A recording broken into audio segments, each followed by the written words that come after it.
right, ladies and gentlemen, welcome to another episode of the Irrational Confidence Podcast. We're talking college football and we're recapping week number 5. There were teams that were staying alive, but the man who is once known as the late night infomercial king in college, my co-host Fresh. Fresh, how you doing, buddy? Haps, I'm doing great. Still recovering a little bit from an amazing Saturday of college football. We've officially hit that time of year now where after you've beaten a team early and you want them to stay ranked and you start cheering for them to win, so it makes your schedule look better. Like, we got Florida State fans cheering for LSU. We got Ohio State fans cheering for Notre Dame, so on and so forth.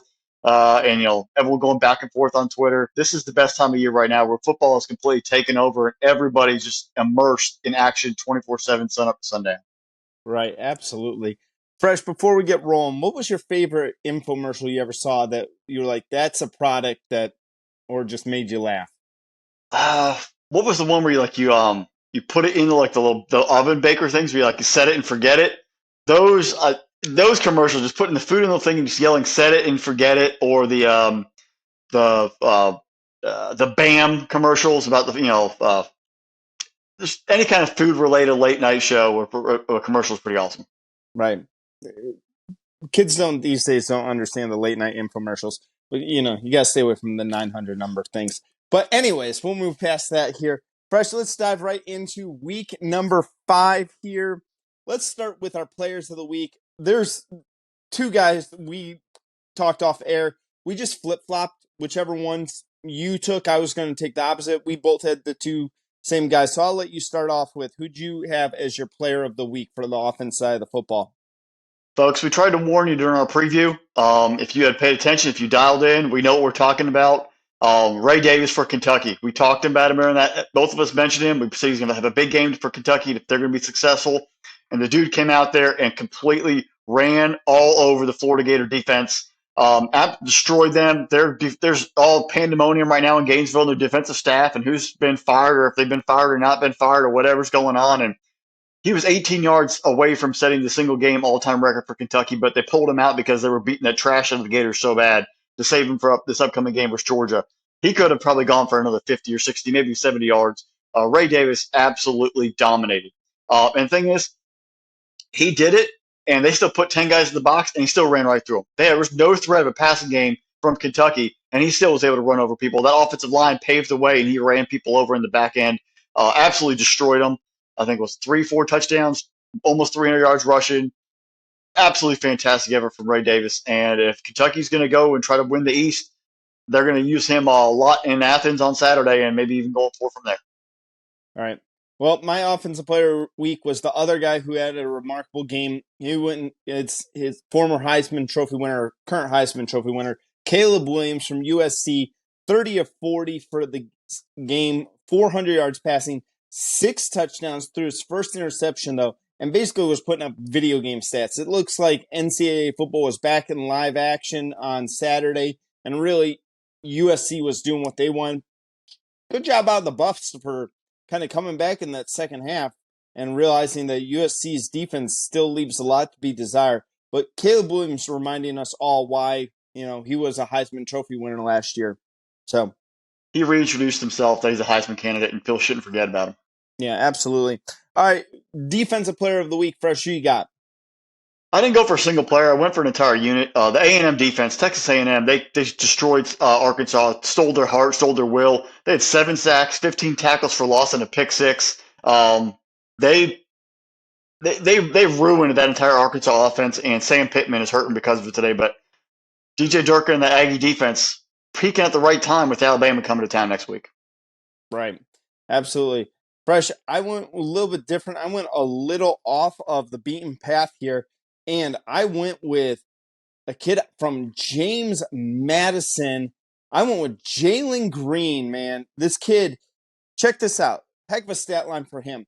4 tackles, 2.5 sacks, intercepts the ball, runs it back for a touchdown, does the whole pick 6 thing. Had a remarkable game as James Madison beats South Alabama Jaguars. James Madison's 5-0 on the year here, Fresh. Could be looking just outside that top 25. They're just outside the top 25 for me, but they're definitely they're making noise, and they can be reckoned with and make their appearance very, very soon. Yeah, it's going to be a fun team to talk about here. Hey, folks, before you go on any further, make sure you hit that subscribe button, like this video, leave us the comment, and don't miss out because all season long we're going to be bringing you more videos, previewing each and every week, and recapping it here as well. All right, Fresh, let's move on to game of the week. What was your best game this weekend? I mean, there are ball games all over the place this past week, but I got to go down to the Grove. Ole Miss and LSU defense was optional, but they were putting points up, yards up like crazy. 13-43, 1,343 yards total offense, 55-49. LSU's playoff hopes are completely done at that second loss. They are, I think somebody even quoted it on, they have a top 5 offense in the country and Division III defense. They can't stop anybody, and that's going to hurt them. And they still haven't played some of the better offenses in the league yet. So, but major props for Lane Train and that entire Ole Miss football team to finally look with what we expected them to be. They ran the ball, they threw the ball, Dart played, Judkins played great, and they're still alive and they have a pulse in the SEC West. Absolutely. Fresh, I went back and forth and decided there's so many great games of the week that could have been picked.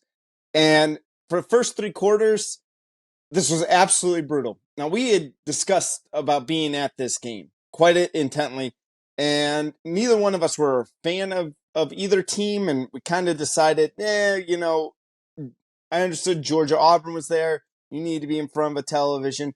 And as our producer drew, when we were talking about it today, I said, he goes, yeah, I was watching the entire Baylor UCF game. And for 3 quarters, it was just awful football. Like, he kept flipping over to our game saying he wanted to watch real football.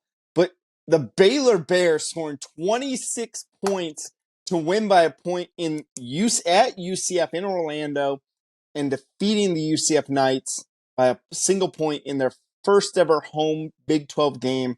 Whew! Well, coulda, woulda, shoulda. But folks, full disclosure, we had been talking about going to this game because it was in Orlando. It's drivable, whatever. And, I've kind of had a bad feeling. It's like, somehow this kickoff's going to be about the same as Auburn. And, I was like, I just don't feel like I could go to this football game, and paying to watch these two teams play if it's also running up against my favorite team playing. So Seth, at the very end, he's like, well, you know what? If it's a classic, I'm never going to let you hear the end of it. And through 3 quarters, it was hot garbage. And it became a classic really crazy, really, really fast. And I got a feeling I'm going to hear relentlessly forever about why we weren't at that football game. He's never going to let me hear the end of it. Yeah, no, it's understandable, Fresh. Like, you had a rivalry game, and the Georgia Auburn game was okay. But I get it. But yeah, it's Murphy's Law. Like, we wanted to do this for a while, and then at the last minute, kind of go, we stay home and watch games on TV instead of going at that, and then it winds up being an instant classic. But as our producer put it, we probably would have left at the 3rd quarter. Like, at the end of the 3rd quarter, we'd be like, all right, let's go find a TV and a sports bar and sit there and watch the end of the games, and would have missed out on everything in the 4th as well. So, all right, Fresh, dud of the week. Where was your dud of the week? Oh, there's a stadium right off I-95 and I-75 in downtown Atlanta, and there's a football team that plays in there that they're absolutely a hot mess. And Georgia Tech laid the biggest dud of the week. They paid Bowling Green $1.1 million to come on down and be a cakewalk of a ball game. They went out and got these black jerseys, supposed to be some sort of blackout, but they played the game at 3:30 in the afternoon, which it's not dark out, so why are you doing a blackout at 3:30 in the middle of September? That's another question I have there.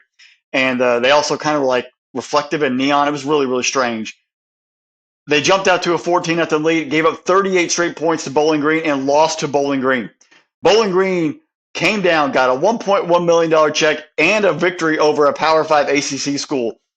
Have you ever seen the meme where the dude walks in the locker room with his team, the head coach is like, bring me my money? Well, that's exactly what the Bowling Green head coach did when he walked into that Georgia Tech offense. Bring me my money, get me paid, and they got the dub. Georgia Tech, what an embarrassment. What an embarrassment. We thought you were going to have something to turn around, be competitive. The opener, you screwed that one away versus Louisville, and you just did it again. Absolutely just destruction right now for the Yellow Jackets. That program's a mess. Right. Absolutely. But hey, big shout out to the Bowling Green Falcons there and Finn Hogan, the pride of Maple City, Michigan. Talk about a heck of a Major town. matching. I want to know about Maple City, Michigan. If anyone listening to this knows anything about Maple City, Michigan, hit me up in the DMs or tell me about it. I'm going to have to look up this city. I was looking at that Bowling Green game. Finn Hogan, wide receiver for the Falcons from Maple City, Michigan. Sounds like a one stoplight kind of town, but I love it. Probably with some good breakfast places, I'm sure. Yeah, I'm sure. Anything that says Maple City. Oh, love that. All right, Fresh. My dud of the week, though, was actually the Utah Utes. And it's something that we've been talking about for a while. I know this is kind of weird. Utah going into Corvallis on Friday night, playing the Oregon State Beavers. The Beavers built a dam around that stadium, just like we always tell them that they do. And it was just like, I watched a good part of that game, and it just didn't look like a Kyle Winningham team. And I was really disappointed with how inefficient Utah was on 3rd and 4th down. 2 for 13, something you don't see the Utes do very often. They only had 141 yards passing, 57 yards rushing. Again, they're still missing Cam Rising. I get that, and I kind of cut them a break. But Nate Johnson should have been a little bit better than 8 for 23 and 101 yards. So I got to go with the Utes as a little bit of a dud of the week. I fully expect them to bounce back. They still haven't lost a game in 2 years at home. So I feel bad for anyone coming in to Utah trying to play them after this one, because I know that they've had an extra day now, and we'll see what they kind of put together. But that was a rough one on Friday night there. Yeah, injuries kind of starting to catch up with the Utes. They really miss Cam Rising. They need that discipline. I think guys are just getting in the lineup who haven't played much, and you sort of see it wearing off. But I got a feeling practices they're going to get things squared away. But also, on the other hand, Oregon State, great bounce back after that tough loss to Washington State the week before. Regroup, keep yourself alive in the Pac-12, and move forward. Yeah, Utah's got a bye week, and then it was about ready to start going in towards their the teeth of their schedule. So, all right, Fresh, who you guys your Heisman Trophy leader right now? Who would you, if you had a Heisman vote, who you got? Whew. Getting I've been tough right riding with now. Michael Penix for a while, but no touchdown passes versus Arizona this past week. Little knock on the resume right now. He's thrown for 1,999 yards, 16 touchdowns, 2 picks. But I honestly think Caleb has maybe pushed himself a little bit past. Caleb went out there single handedly, beat Colorado Buffaloes. He's thrown for 1,600 yards, 21 touchdowns and a pick, and his 3 rushing touchdowns. That right there, because in the end, it's about stats. Washington hasn't played anybody yet. They obviously has a chance to make it up. But right now, I think Caleb has just pushed himself a bit back into that conversation as my top one, because he has, went on the road, beat a foe, and is putting up some touchdowns. Right. I've still got Penix Jr. as my top person. Caleb Williams is starting to jump back in, nipping at his heels as well. There's a lot of really interesting players out there who could really kind of make that jump to being like, hey, I'm going to be one of the guys invited to New York. The only thing that is starting to get me is a little weird here, Fresh, and a kid that we haven't really talked about is also someone like Dylan Gabriel over there at Oklahoma. 15 touchdown passes on the year, 2 interceptions. He's got a big one coming up against Texas this weekend in Red River, but we'll see on some of those kids. But Penix is still my leader in the clubhouse right now. But you're right. You got a couple of guys really nipping at his heels. Yeah, I mean, Bo Nix, the Colorado game is one thing, but if Bo Nix can beat Washington, can beat USC, then Right. he's in great conversation. We'll see what happens when he actually plays a big game. And the same thing with Dylan Gabriel there. Him and Quinn Ewers, I think, both in the same, where Quinn Ewers already beat Alabama at Alabama, so he has that pretty solid, but he doesn't have the stats. If Gabriel can come in there and beat Texas, put up some stats, I'm not going to say he's the leader, but it puts him in that top 5. Right. All right, Fresh. Taking a look at the top 15, and just outside of our top 15, top 25 range. Who you got? I had a lot of moving and shaking. I was kind of waiting for this point to see where things would shake out. It pains me to say it, but I have Texas as the number 1 team in the country. Florida State number 2, Michigan 3, Ohio State 4. Dropped the Bulldogs to 5. Too many slow starts. They've been great in the second half, probably the best second half team in the country. But the first two quarters, they're coming out real clunky, and you start playing better teams like Kentucky and so on and so forth. They might beat them, might bite them. So they got to work in that first half to be a complete team. So they've dropped to fifth. Washington is sixth because they haven't played anybody. They have a strength schedule in the hundred and teens. Oregon seven, Penn State eight. I did not like their outing. They slow started versus Northwestern. That really kind of worried me there. Notre Dame 9, USC 10 because your defense is atrocious. Oklahoma 11, North Carolina 12, Alabama 13, the Miami Hurricanes 14, and the Ole Miss Rebels at 15. Just on the outside, I got Washington State 16, Oregon State 17, Kansas State at 20, Kentucky 22, Maryland at 23. I kept Kansas at 24 in my top 25 because they played the whole game without Jalen Daniels. And they actually played with Texas in the first half. If Daniels is there, maybe it's more of a competitive football game for the whole four Right. quarters. But there's definitely a team there that's built around that are really strong. And then outside the top 25, I got Arizona, Air Force, Fresno State, Missouri, Tulane, the Badgers, and James Madison sort of lingering there on the fringe. Right. All right, Fresh. Yeah, I have same as you. Texas is still holding strong at the number one spot for me. I have Florida State and Ohio State at 2 and 3 right now. All my top three teams all off this weekend. Michigan bumped up to number 4. That was a dominant performance against Nebraska. Nebraska coming in that game had one of the best run defenses in the country. I think statistically it was the best run defense. Offense couldn't do anything, but they had one of the best run defenses. So that's why I'm moving Michigan up to 4. I am flip-flopping these three teams all over the place. I actually have scratched them out, put them all in different places. So I kind of have almost any order.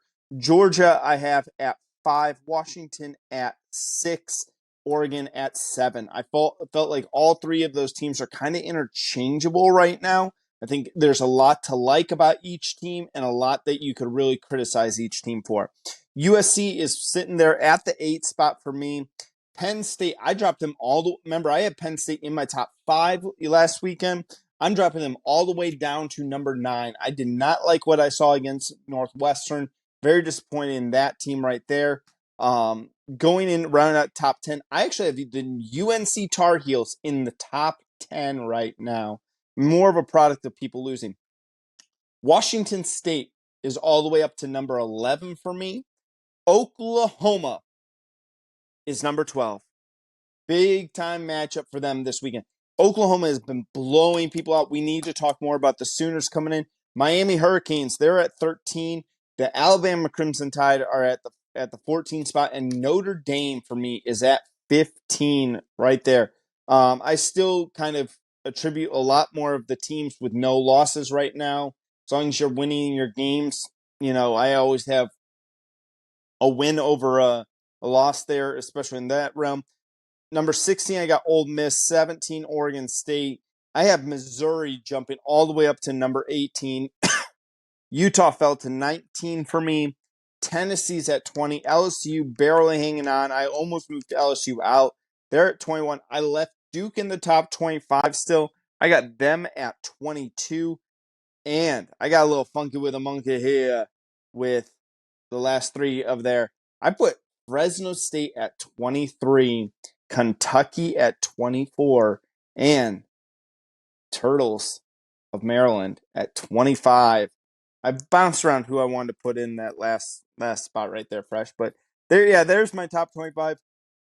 I got a lot of the same people outside looking in. Kansas, I have right there still at 26 because, their only loss right now is to my number 1 team. So I really probably should have them a little bit higher than what I did.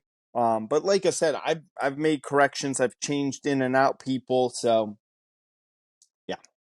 I'm very intrigued to see the Maryland take Ohio State. I think they're a very quality football team. They have a high octane offense. Can they get it done in the shoe? That's gonna be pretty cool on Saturday. And I had LSU at 25. I know I didn't mention earlier, just because that offense is so elite, they can keep themselves in football games. And I don't Right. see like an Air Force or Fresno State couldn't keep up with them. Kind of like if they were on the same field, but they're fringe worthy right now. They've got to play elite the rest of the way to be in Right. my top 25. We have and you mentioned Oklahoma. Just one little tidbit. This will be the first time Oklahoma and Texas have been ranked, both teams ranked in the Red River Shootout since 2011. Yeah, 2011. Wow. So it's been a while, folks, and we're about to get another classic. I got a feeling. Yeah, I can't wait to talk Red River rivalry coming into this upcoming week here. It's week number 6 leading into the year. We're almost to the halfway mark of the season. Where is it gone? It seems like just a few weeks ago, we were talking about keeping Fort Worth funkin' and what Coach Prime would do against TCU. And now we're already the Red River rivalry, and before you know, we're going to be to Halloween and then rivalry week. So, a lot of big games coming up here in week number 6. We'll bring you all of those and more this week. Make sure you lock in. Make sure you hit that subscribe button and notification bell because, like I said, we're going to bring you every single game, give you some good takes, maybe some hot, bad takes as well. But the best part is, the comments you guys leave, because I love reading some of these things, love engaging with you guys. So make sure if we say something you agree with, hit us in the comment section. If you hear something you don't agree with, definitely hit us in the comment section. We love hearing that as well. So it's going to be another great weekend for college football. Special thanks to our producer, Drew, and Fresh. Next week is our annual Vegas week when we talk all things Vegas, make these things comparable to Vegas. A lot of people look forward to this. So what is our games that are going to be the casinos on Fremont Street, where you get some $5 craps and some other stuff there, or which going to be the high-end rolling games where you got Chandelier Bar? Hey, it's Vegas week, baby. I'm so excited. That's week 6. It's just, I can already feel, I already can smell the casino oxygen right now injecting into my veins. Absolutely. All right, folks. Special thanks to our producer, Drew. Like, subscribe wherever you get your podcasts from, where it's Apple, Spotify, Good Pods, anything pods, I don't know. Leave us that 5-star review because you know Fresh and I were those 5-star prospects. Remember, the Irrational Confidence podcast is part of Spinnable Sports, so go to spinnablesports.com. Yep, that's spinnablesports.com. Interact with us on social media. That's all I got, Fresh. We'll close it out this. We got Vegas week coming up, so you'll be in town. I will be home because I'm domesticated, but that's how the world works. Yep. Well, folks, the games are getting bigger and better and more important every week we go forward. So buckle up and hold on. We'll talk to you again in week 6. With that, bye, y'all.